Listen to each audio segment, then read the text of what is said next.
Hello viewers, this is Dr. Shilpa Madupati, obstetrician and gynecologist, infertility specialist, laparoscopic surgeon.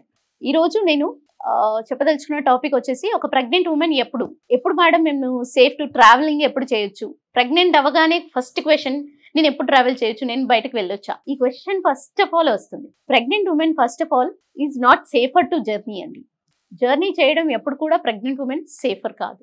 That to long journeys ఎప్పుడు కూడా avoid చేయమని చెప్తాం. With in the city is different. అదే ఊర్లు తిరగడం అనేది ఒక్కోసారి స్ట్రెస్తో కూడుకొని హడావిడితో ఉంటుంది కాబట్టి స్ట్రెస్ రిలేటెడ్ ఇష్యూస్ కానివ్వండి, లేదా యాక్టివిటీస్ బేస్డ్ కానివ్వండి, ఒక్కోసారి బ్లీడింగ్ అంటూ ఏర్పడడం, లేదా ఉమ్మనీరు లీక్ అవ్వడం అంటూ జరగడము, లేదా సర్విక్స్ షార్ట్ అవ్వడము, ఇవన్నీ కారణాలు ఉంటాయి. సో మొదటి 3 నెలలు అయితే ఖచ్చితంగా we say no to travel.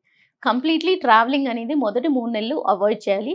Last 3 నెలలు కూడా 7 నుంచి 9 వారాల వ్యవధిలో కూడా ట్రావెలింగ్ అంటూ అవాయిడ్ చేయడం అనేది చెప్తాం. అవసరం అయినప్పుడు మాత్రం, అంటే ఎమర్జెన్సీ పర్పస్లో ఉంటే, అంటే 5th నుంచి 4 నెలల నుంచి 7వ నెలల మధ్యలో అయితే కొంతవరకు సేఫర్ టైం ఉంటుంది. బట్ ఇది కూడా మరి ఎక్కువ ఫ్రీక్వెంట్ ఆఫ్ ట్రావెలింగ్ అనేది ఉండకూడదు. ఎక్కువ ఫ్రీక్వెన్సీ ఆఫ్ ట్రావెలింగ్ ఉన్నట్టయితే అది డెఫినెట్లీ వాళ్ళకి గర్భసంచికి కానివ్వండి, తట్టుకునే శక్తి కానీ, ట్రావెలింగ్ ని తట్టుకునే శక్తి బిడ్డకి కానీ తల్లికి కానీ మంచిది కాదు. సో ఈ రకంగా ప్లాన్ చేసుకుని నెలలను బట్టి కొంచెం ప్లాన్ చేసుకున్నట్టయితే, జాగ్రత్తలు పాటించినట్టయితే కొంతవరకు సేఫర్ ఉంటారు.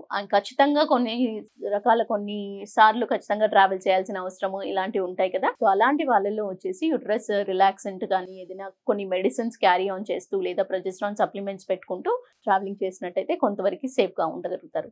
ఖచ్చితంగా అంటూ జాగ్రత్తగా ఉంటారు అని మాత్రం చెప్పలేరు. సో దీని ప్రకారం ప్లాన్ చేసుకోండి. Thank you. నమస్తే.